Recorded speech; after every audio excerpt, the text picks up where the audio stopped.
उपस्थित सर्व भाविक आणि सज्जन, सर्व समर्थ सेवेकरी, आज गुरुवार दरबारचा कामकाजाचा दिवस, आपल्या सर्व समस्यामुक्त जीवन आणि त्या जीवनाला आशीर्वाद मिळण्यासाठी आपला बहुमोल वेळ खर्ची घालून राज्याच्या जिल्ह्यांच्या सीमारेषा ओलांडून आपण इथे प्रधान केंद्रात आलात.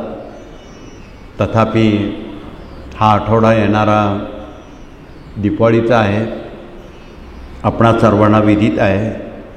उद्याच्या 17 ऑक्टोबरला येणाऱ्या रामा एकादशी आणि वसुबारस आहे. 18 ऑक्टोबरला धनत्रयोदशी आणि गुरुद्वादशी आहे. अर्धा गुरुद्वादशीचा आणि 12 नंतर धनत्रयोदशी लागते. 18 तारखेला श्रीपाद श्रीवल्लभ पुण्यतिथी आहे. 20 तारखेला नरक चतुर्दशी आणि सोमवती अमावस्या आहे. 21 ऑक्टोबरला लक्ष्मीपूजन आणि दिवाळी आहे. यावेळी तिथी अर्ध्या दिवसात दुसऱ्या दिवशी गेल्यामुळं बऱ्याच जणांच्या मनामध्ये संभ्रम निर्माण होण्याची शक्यता आहे.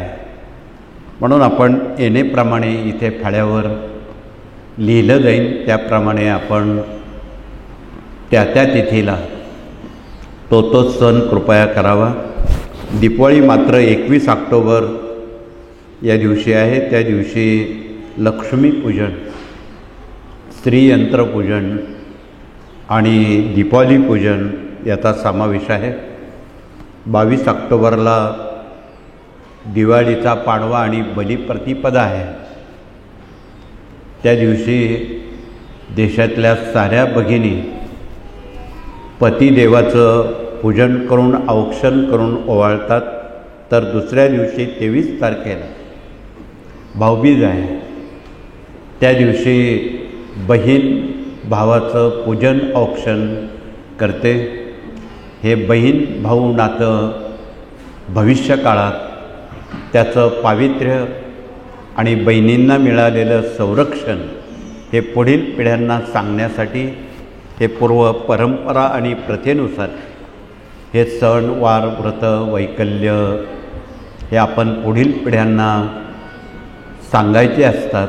म्हणून ते आपण प्रतिवर्षी करत असतो. या कार्यातून विशेषतः गेल्या 60-70 वर्षात मराठी अस्मिता हा एक स्वतंत्र विभाग भगिनींच्या खात्यावर दिलेला आहे पूर्वापार.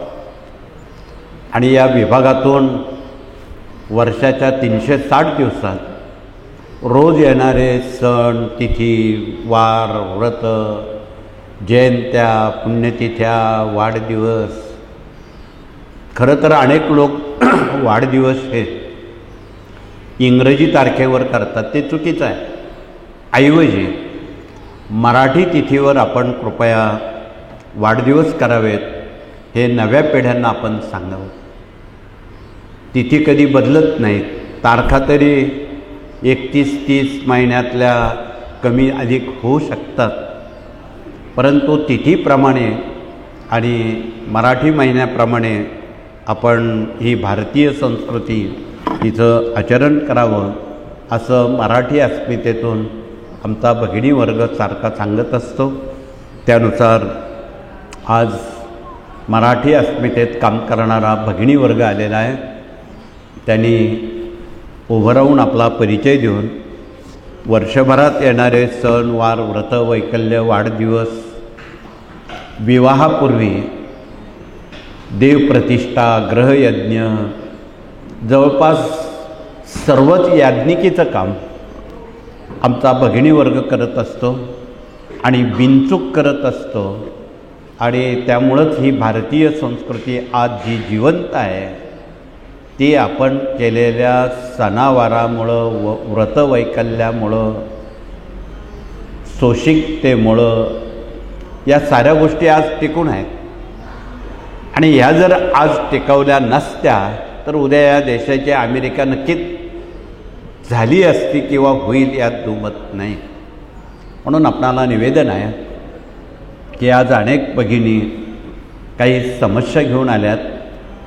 त्यात पहिली समस्या व्यसनाधीनता आहे आणि ही व्यसनाधीनता कायमस्वरूपी घालवायची असेल तर शंकराच्या पिंडीवर तथा रुद्रयंत्रावर रुद्राभिषेक करून पाण्याचा ते तीर्थ संबंधितांना चहातून जेवणातून पिण्याच्या पाण्यातून दिलं.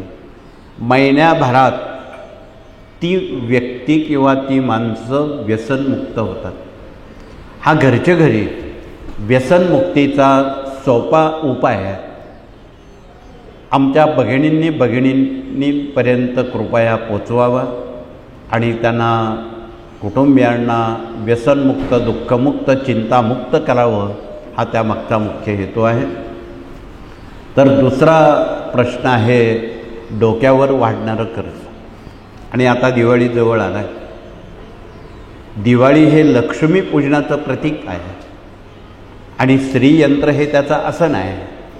म्हणून जगात आणि देशात आणि आपल्या राज्यामध्ये खूप मोठ्या प्रमाणात आपला भगिनीवर्ग आणि परिवारातल्या सर्व भगिनी श्रीयंत्राची आर्जावून पूजा करतात. त्या दिवशी तथा रोज सायंकाळी किंवा दिवसभरात फावल्या वेळेत या श्रीयंत्राचं पूजन करून लक्ष्मी गायत्री, कुबेर मंत्र, विष्णू गायत्री, श्रीसूक्त, व्यंकटेश स्तोत्र याचं पठण करतात. आणि प्रतिपौर्णिमेला स्वतः सत्यनारायण करतात. एक वाटीभर शिरा बनवावा, पाटावर 3 सुपाऱ्या मांडाव्यात, ही मराठी 5 अध्यायाची पोथी वाचावी, तो वाटीभर शिऱ्याचा प्रसाद दाखवावा, आरती करावी, सत्यनारायण झाला. याला लक्ष्मीचं व्रत म्हणतात. तथापि इथे बसलेल्या भगिनींपैकी ज्या भगिनी प्रति पौर्णिमेला स्वतः सत्यनारायण करतात कृपया त्यांनी हात वरती करावेत. धन्यवाद. थोडेसे हात वरती आलेत. उर्वरित भगिनी नव्या आहेत, त्यांना हे माहिती द्यावी. त्यांनाही आपल्यासोबत हे कुलधर्म, कुलाचार, लक्ष्मी प्राप्तीचे उपाय हे सहानुभूतीपूर्वक आपण कृपया त्यांच्यापर्यंत अवश्य सांगावेत. ज्ञान दिल्यानं वाढतं, ठेवल्यानं कमी होतं. म्हणून आपण हे ज्ञान आपणाला जे मिळालेलं आहे ते सर्वांपर्यंत कृपया आपण पोचवावं हा त्यामागचा या विभागाचा उद्देश आहे. म्हणून देवघर कसं असावं, किती देव असावेत, कोणते नसावेत, देवघराचं अनन्यसाधारण महत्त्व या मराठी अस्मितेत दिलेलं आहे. ते शक्यतो लाकडी असावं. बरेच लोक मार्बलमध्ये देवघर बनवतात. त्या मार्बलला तेवढासा देव प्रतिसाद देत नाही. म्हणून लाकूड हे विश्वकर्माचं प्रतीक आहे आणि देवारा हा नेहमी लाकडाचाच असावा. शक्यतो बरेच लोक चंदनाचा किंवा अन्य महत्त्वाच्या झाडांचा बनवतात, पण आता चंदन किंवा असले वृक्ष मिळणं दुरापास्त आहे. तर सागवानी बनवला तरी चालतं. सागवानी सर्वांना शक्य आहे, म्हणून सागवानाचा देवारा असावा. त्यात पितरांचा क्रम वरती असावा, नंतर 2 नंबरचा क्रम देवांचा असावा, अन्य देवांचा क्रम 3ऱ्या पायरीवर असावा. अशा पद्धतीनं देव, देव्हारा आणि कोणते देव किती असावेत या संदर्भात तपशिलात माहिती या ग्रंथात आणि आमच्या उभ्या असणाऱ्या भगिनी आपणाला निश्चितपणे देतील. त्यात पितरांचे टाक कुठे ठेवावेत, कसे असावेत, देवांना ज्यावेळी आपण स्नान घालतो ताटात पाणी ओतलेलं असताना त्यातून बऱ्याच टाकातून हवेचे बुडबुडे येतात. त्याला माशी लागणं म्हणतात. ते बारीक नजरेनं आपण बघावं. ज्यावेळी देवांना घरात माशी लागते म्हणजे ते पंक्चर होतात, अशावेळी मुलं परीक्षेत नापास होणं, अनामिक संकट येणं, कुठलीही कामं पूर्ण न होणं हे त्याचं लक्षण आहे. म्हणून आपण त्वरित ते देव सुवर्णकारांकडे नेऊन जादा धातू टाकून ते दुरुस्त करावेत, हे कळकळीचं आवाहन आहे. देवांचे टाक 3 इंचापेक्षा मोठे नसावेत, म्हणजे घरत्या पुरुषांच्या हा जो नंबर 2चा बोट आहे यापेक्षा मोठे नसावेत. बरेच लोक काही तीर्थयात्रेला जातात, खूप मोठमोठ्या मूर्त्या देवांच्या घरात पूजायला आणतात. 3 इंचापेक्षा मोठे देव घरात नसावेत, त्या घराचं घर पण राहत नाही.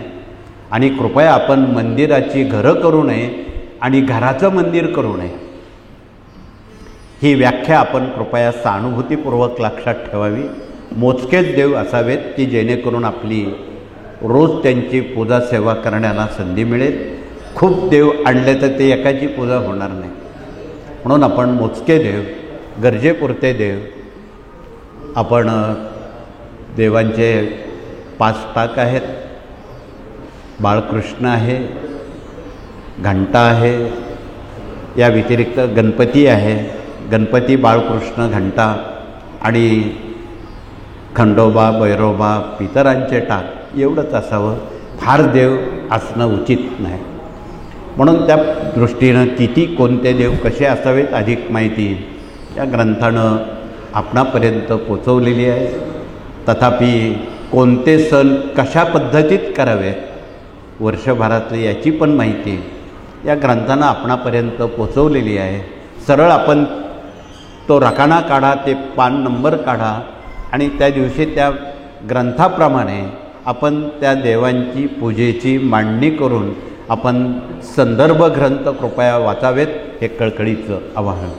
तर पुढचा विभाग महत्त्वाचा, मूल्य शिक्षणात काम करणारे गुरुजन प्रतिनिधी आलेले आहेत.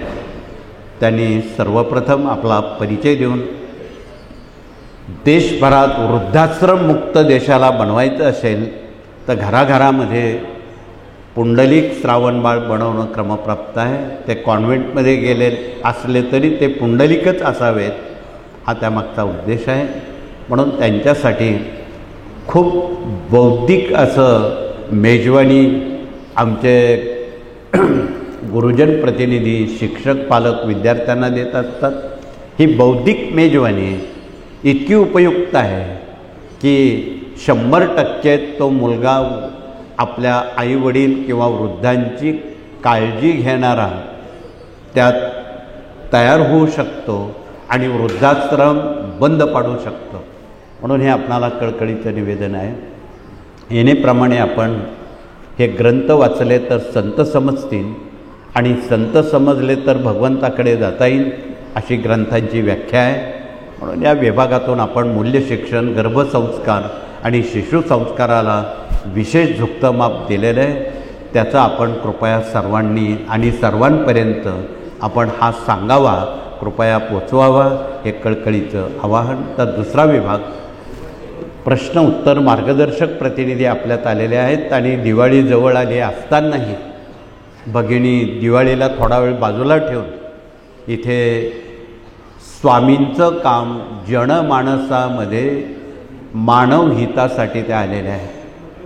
म्हणून एक निरपेक्षता, त्याग, निस्पृहता या विभागाची आहे. आणि विनामूल्य मार्गदर्शनाद्वारा आम जनतेचे अश्रू पुसणं, त्यांना सन्मार्गाला लावणं, त्यांना धीर दिलासा देणं, त्यांचं मनोबल वाढवणं, हे काम जगात कोण करत नाही आपल्या मार्गाशिवाय. म्हणून आपण या सर्व बाबी सहानुभूतीपूर्वक सर्वांपर्यंत मांडाव्यात, हे कळकळीचं आवाहन. किती जटिल समस्या असू देत, या सर्व समस्यांवर या विभागातून काही विशेष सेवा दिल्या जातात आणि त्या व्यक्ती समस्यामुक्त, दुःखमुक्त, कष्टमुक्त, चिंतामुक्त होऊ शकतात. म्हणून आपण या विभागाचं अवलोकन करावं आणि त्यात सहभाग घ्यावा, हे कळकळीचं आवाहन. तर पुढचा विभाग इथे विवाह मंडळ आलेला आहे. बिना हुंड्यानं, बिना सोन्या नाण्यानं, अति अल्प खर्चानं आपणाला मुलामुलींची विवाह साखरपुड्यात करता येतील. म्हणून आपणाला निवेदन आहे की बिना हुंड्यानं, बिना सोन्या नाण्यानं, अति अल्प खर्चानं मुलामुलींची विवाह करावेत. आजच्या मितीला सर्वात अवघड प्रश्न मुलांच्या लग्नाचा आहे. त्यातही मिळाली सूनबाई चांगली तर ठीक, खट्याळ सूनबाई मिळाली, घराचं घर पण राहणार नाही. म्हणून त्यासाठी अत्यंत चातुर्याने हा विवाह मंडळ विभाग घराघरापर्यंत, गावागावापर्यंत पोचला जावा आणि प्रत्येक गावी विवाह मंडळं उभी राहावीत, स्वयंचलित व्हावीत, स्वावलंबी व्हावीत आणि अनिष्ट प्रथा, अनिष्ट रूढी त्या कायमच्या बंद व्हाव्यात. म्हणून हा एक सामाजिक उपक्रम, कौटुंबिक उपक्रम जनमानसामध्ये कृपया आपण पोचवावा, सर्वांनी त्यात सहभाग घ्यावा, हे कळकळीचं आवाहन. आणि गेल्या 70 वर्षात या कार्यातून जेवढी बिनाहुंड्यानं विवाह झालेली आहेत, स्वामींच्या आशीर्वादानं झालेली आहेत, एकही घटस्फोट फारकती झालेल्या नाहीत. म्हणून आपलं जीवित सुखी करायचं असेल तर कृपया आपण शांतपणे यावर विचार करावा. हुंडा भांडा मागू नये, घेऊ नये. मान सन्मान अपमान या गोष्टी कायमच्या विसर्जित कराव्यात, तरच तुम्हाला सुख मिळेल.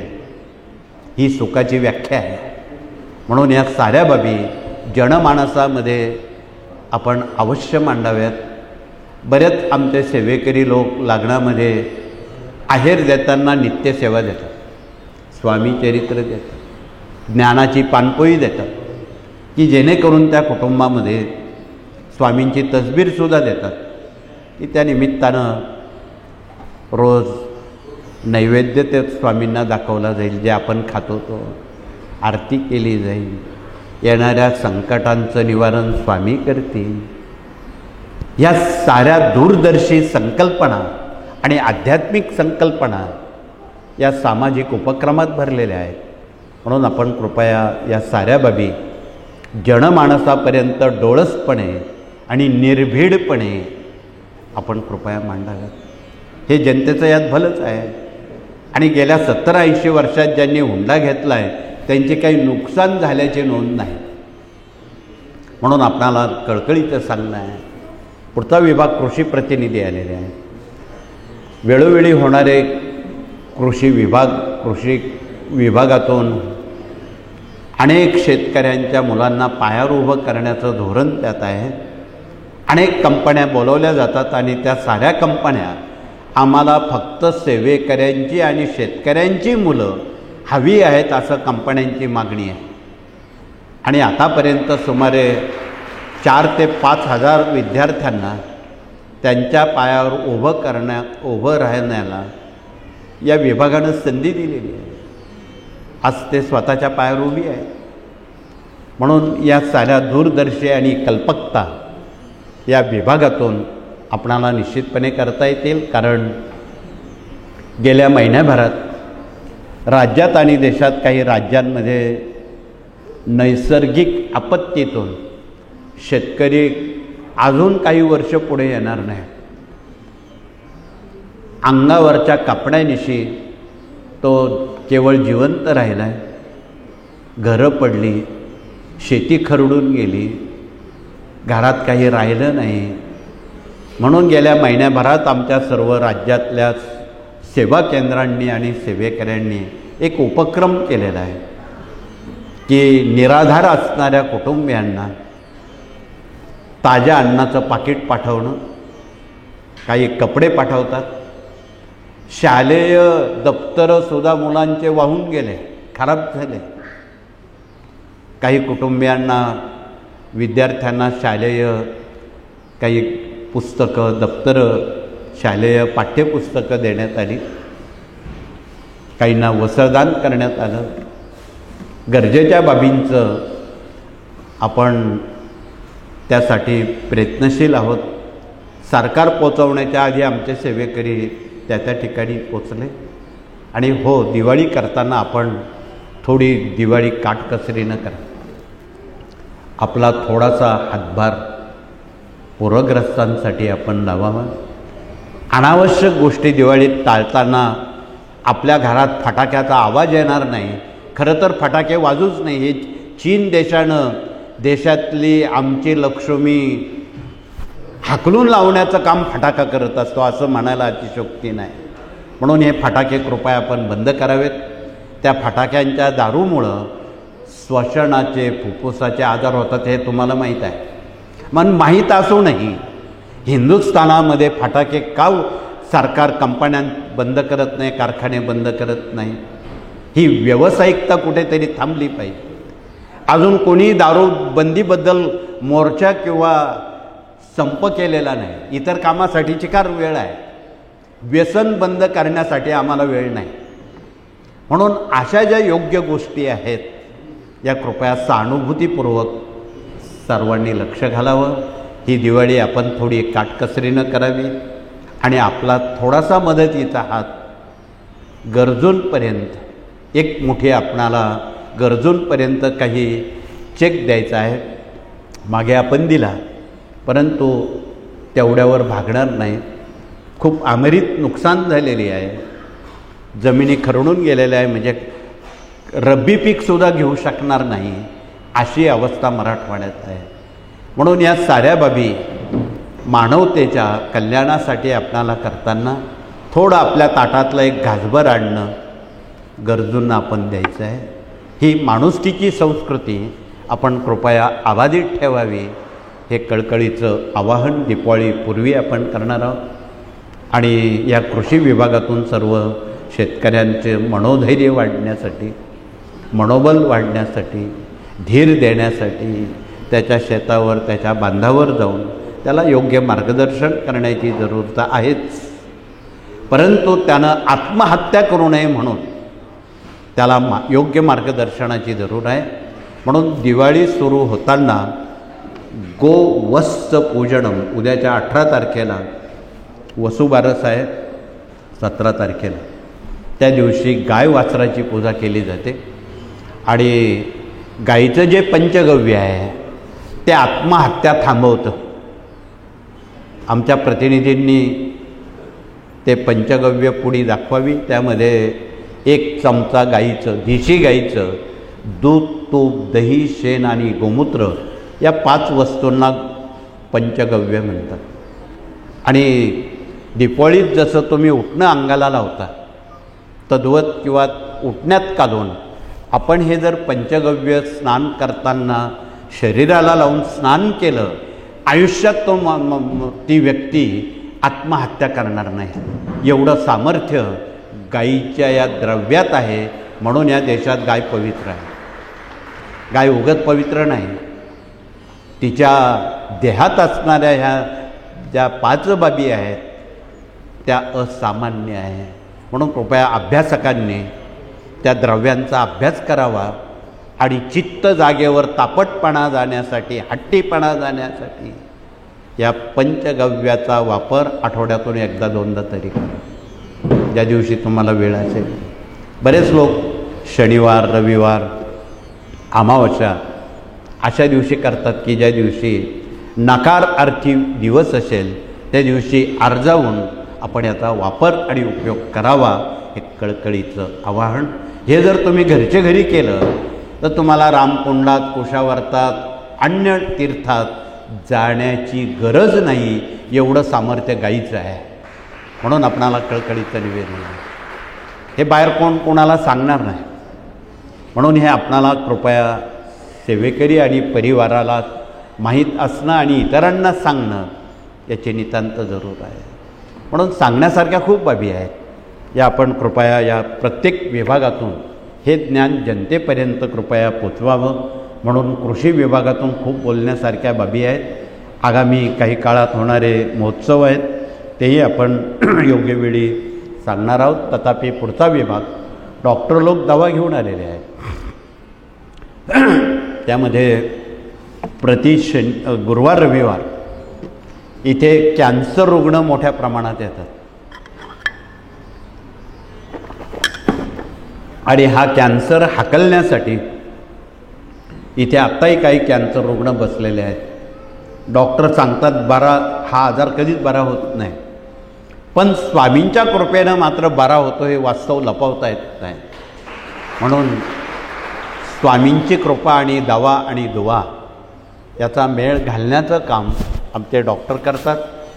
त्यासाठी कसाही कॅन्सर अवघड असो, सप्तरंगी काढा सप्तरंगी मूळ हे त्यावर संजीवनी आहे. ज्यांना घशाचा किंवा ब्लड कॅन्सर आहे त्यांच्यासाठी रानभेंडी ही त्याची संजीवनी आहे. ज्यांच्या पोटात किंवा शरीरात कुठेही कॅन्सरची गाठ आहे त्यांनी वेखंड गाईच्या देशी गाईच्या गोमूत्रात घासून प्राशन केलं, 3 आठवड्यात त्या गाठीचं पाणी होऊन कॅन्सरमुक्त जीवन जगण्याला हे वेखंड पुरेसं आहे. या बाबी अत्यंत सोप्या जरी असल्या पण ही सारी औषधं कडू तुरट आहेत. डोळे झाकून घ्यावी लागतात, म्हणजे बिना वेदना, बिना केमो आणि अति अल्प खर्चामध्ये आपणाला याचा निश्चितपणे लाभ होईल यात दुमत नाही. तसं आमच्या भगिनींच्या मसाल्याच्या डब्यामध्ये डझनभर औषधं आहे. ती आमच्या आयुर्वेदातून आपण जाणून घ्यावी. ज्यावेळी हिमोग्लोबिन किंवा रक्त अभिसरणाचा प्रश्न निर्माण होतो, प्लेटलेट कमी होतात, त्यावेळी आपण 1 ग्रॅम जिरं विड्याच्या पानात चावून खाल्लं, 3 दिवसात प्लेटलेट आणि हिमोग्लोबिन पूर्वपदावर येतं. रुपया लागत नाही, अनामिक डॉक्टरांच्या भीतीला सामोरं जावं लागत नाही. हे आपण भगिनींनी कुटुंबियांना सांगावं. एवढं जिऱ्यामध्ये ताकद आहे, मिऱ्यांमध्ये एवढी ताकद आहे की व्यसनाधीनता घालवण्याचं काम मिरा करतो. असं हळद आहे, दालचिनी आहे, तेजपान आहे, ही सारे मसाल्याचे पदार्थ प्रमाणानुसार वापरावेत. अन्न हे औषध आहे आणि त्या औषधाप्रमाणे आपण खावं, कसं तरी त्याला बघू नये. म्हणून खरं ही डॉक्टरकी आमच्या देशातल्या जगातल्या माता भगिनींकडे अत्यंत विश्वासानं स्वयंपाकशास्त्र आलेलं आहे. ते अत्यंत कुशलतेनं ते पार पाडावं, म्हणजे तुमच्या कुटुंबात एकही व्यक्ती आजारी पडणार नाही. एवढी काळजी आमच्या गृहिणी असणाऱ्या भगिनींनी घ्यावी, हे कळकळीचं आवाहन. पण बऱ्याच वेळा शनिवार रविवार आला की त्या गॅसला, त्या स्वयंपाक डिपार्टमेंटला सुट्टी मिळते आणि बरेच लोक आस्वाद घेण्यासाठी कुठल्या तरी उपहारगृहात जातात आणि कसं तरी कच्चं पक्कं अन्न खाऊन मग डॉक्टरांचे आपण शिकार होतो. म्हणून या सर्व बाबी कृपया टाळाव्यात. आपलं जे घरचं अन्न आहे त्याच्यासारखं श्रेष्ठ अन्न जगात कुठेच नाही. तुम्ही जी चटणी भाकरी खाता ती सर्वश्रेष्ठ आहे. म्हणून आपणाला कळकळीचं निवेदन आहे की यावर आपण जरा नव्या पिढ्यांना सांगावं. कुठली तरी तेलं घाणेरडी वापरतात, कुठली तरी हायब्रिड पदार्थ वापरतात, काय करतात ते त्यांनाच माहिती आणि त्यातून अनेक आजार बाहेर येतात. म्हणून हे थांबवायचं असेल तर आपलं घरचं अन्न घरी बनवलेलं कधीच चांगलं. हे भगिनींना कृपया सांगावं, हे कळकळीचं आवाहन. पुढचा विभाग या ठिकाणी वास्तुतज्ञ प्रतिनिधी आलेले आहेत. वास्तूचं वास्तूपण अबाधित ठेवण्याचं काम आणि रात्री झोपल्यावर त्याला 4-5 तास झोप आली पाहिजे, त्याला खरा श्रीमंत माणूस म्हणतात. आणि इथे बसलेले बरेच लोक बऱ्यापैकी श्रीमंत आहे की ज्याला डोकं टेकल्यावर 5-6 घंटे झोप येते, तो खरा श्रीमंत म्हणून समजला जातो. म्हणून ही व्याख्या कृपया आहारशास्त्रातून, विहारशास्त्रातून आणि वास्तुशास्त्रातून कृपया आपण पानं चालण्यानंतर आपल्या लक्षात येईल. तेवढी सगळी पानं सांगायला मला खूप वेळ लागेल, परंतु अत्यंत मुद्देसूद बोलताना ती पानं आपण चाळा आणि त्याप्रमाणे बंद पडलेली घड्याळं घरात नसावीत. किचन ओट्याला काळा दगड लावलेला नसावा. तो डोक्यावर कर्ज आणि आजार आणि दवाखाने ते वाटत बघत असतात. म्हणून या साऱ्या बाबी अत्यंत चातुर्यानं तोडफोड न करता, ज्या भगिनींच्या घरात काळा दगड लावलेला आहे त्यांनी हात वरती केले तर त्यांना उपाय सांगता येईल. धन्यवाद. घरी गेल्याबरोबर पिवळा ऑइलपेंट किंवा पांढरा ऑइलपेंट जर त्या दगडाला दिला, तुमची ही बिमारी त्या मिनिटाला नष्ट होईल. म्हणून इतकं सोपं तोडफोड न करता हे शास्त्र आमचे प्रतिनिधी ज्ञानदान 1 ते 4 ग्रंथातून आपणासमोर हे ज्ञान सांगत असतात. त्याचा कृपया आपण सर्वांनी सर्वांपर्यंत हे विचार पोचवावे, म्हणजे सर्वांना समाधान मिळेल. त्या वास्तूमध्ये राहणारी व्यक्ती निश्चितपणे सुखी, समाधानी, निर्व्यसनी, शाकाहारी राहू शकेल, हा त्यामागचा आमचा उद्देश आहे. तर पुढचा विभाग इथे कायदेशीर सल्लागार म्हणून वकील आणि न्यायमूर्ती आलेले आहेत. त्यांनी आपला परिचय देऊन केंद्रासंदर्भात, वैयक्तिक कामासंदर्भात, कोर्ट कचेऱ्यांसंदर्भात अधिक माहिती ते आपणाशी संवाद दिवसभरासाठी साधू शकतात. ते विनामूल्य मार्गदर्शनातून निश्चितपणे कानून आणि कौटुंबिक जीवन, सामाजिक जीवन, आध्यात्मिक जीवन, राष्ट्रीय जीवन याचा मेळ घालू शकतात. तर पुढचा विभाग या ठिकाणी प्रशासकीय कामकाज आणि प्रशिक्षण प्रतिनिधींसमेत अन्य प्रतिनिधी आलेले आहेत. त्यामध्ये पर्यावरण प्रकृती प्रतिनिधी, स्वयंरोजगार प्रतिनिधी, त्यानंतर पशुगोवंश प्रतिनिधी, माहिती तंत्रज्ञान प्रतिनिधी, युवा प्रबोधन प्रतिनिधी, देशविदेश अभियान प्रतिनिधी, दुर्ग अभियान प्रतिनिधी, हे 8 प्रतिनिधी आपल्यात आलेले आहेत. जनतेला ठाऊक नाही या विभागातून काय कामं केली जातात. तुम्हाला आज संधी आहे, आमच्या विभागाशी तुम्ही संवाद साधा, विचारपूस करा, बोलत राहा, त्यातून तुमच्या समस्या सुटणार आहे. म्हणून आपणाला कळकळीचं निवेदन आहे की हे साऱ्या बाबी जनहितासाठी आहे, मानवहितासाठी आहे, विनामूल्य आहे. याचा लाभ आपण सर्वांपर्यंत कृपया पोचवावा, हे कळकळीचं आवाहन.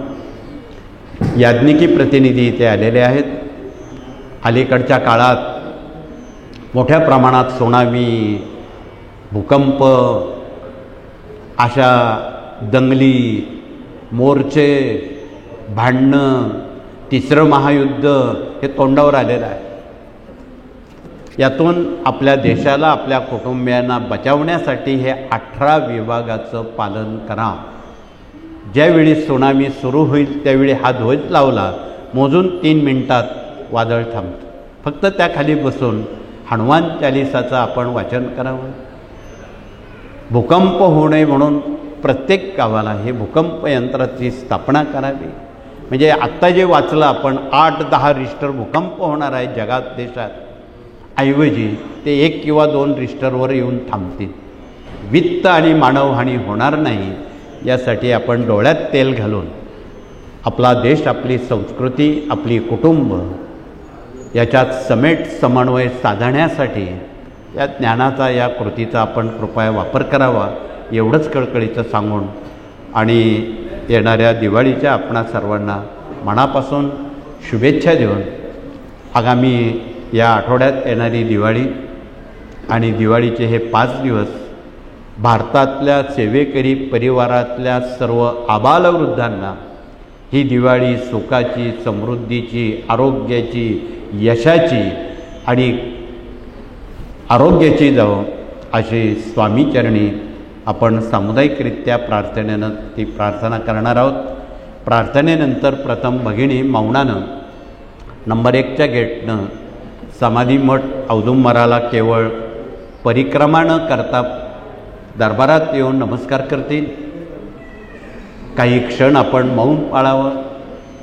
तदनंतर पुरुष वर्ग नंबर 2च्या गेटनं त्याप्रमाणे आचरण अनुकरण करतील आणि मग तदनंतर पुढील, आज गुरुवार आहे, मधल्या वेळेत आपण स्वामी चरित्र सारामृतात भाग घेत असतो.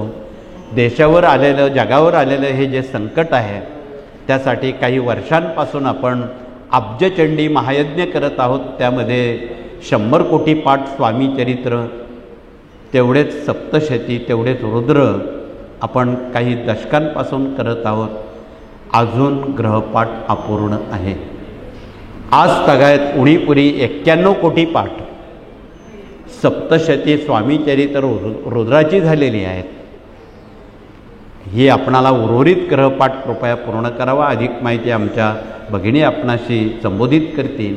आणि दुसरं, सर्वांसाठी स्वामी एवढे स्वस्त करून टाकलेत की ज्यानं त्यानं जर स्वामींचा जप 12 लक्ष लिहिला आयुष्यात त्याला त्याच्या संकटावर मात करण्याचं सामर्थ्य स्वामी देणार आहे. म्हणून आजपासून ज्यांना माहिती झालं आहे त्यांनी रोज यथाशक्ती श्री स्वामी समर्थ जप करा. ते वही दाखवता येत नाही, अशा वया घेऊन जा. त्या 12 लक्ष झाल्या का त्या आपण गाणगापूरला, वाडीला, पिठापूरला त्याचं योग्य ते नियोजन करणार आहोत. ते कृपया आपण समजून घ्यावं. आगामी 25 तारखेला आपण गाणगापूर येथे राष्ट्रावर येणाऱ्या आपत्ती निवारणार्थ काही उपक्रम राबवणार आहोत. इथे पत्रकं दिलेली आहेत. ज्यांना त्यात भाग घ्यायचा आहे कृपया त्यांनी 24, 25, 26 3 दिवस त्या ठिकाणी या बहुविध उपक्रमात भाग घेण्याची नावं नोंदणी. इथे आमचे प्रशासकीय कामकाज प्रतिनिधी आलेले आहेत. त्यांनी परत एकदा उभं राहून ज्यांना गाणगापूरच्या उपक्रमात भाग घ्यायचा आहे त्यांच्याकडे नावं नोंदणी करावी हे कळकळीचं आवाहन. हे आव्हानं संपलेली आहेत. आपणाला पुन्हा एकदा धन्यवाद देऊन हात जोडून आपण प्रार्थना करू आणि हे सत्र या ठिकाणी थांबू. श्री स्वामी समर्थ.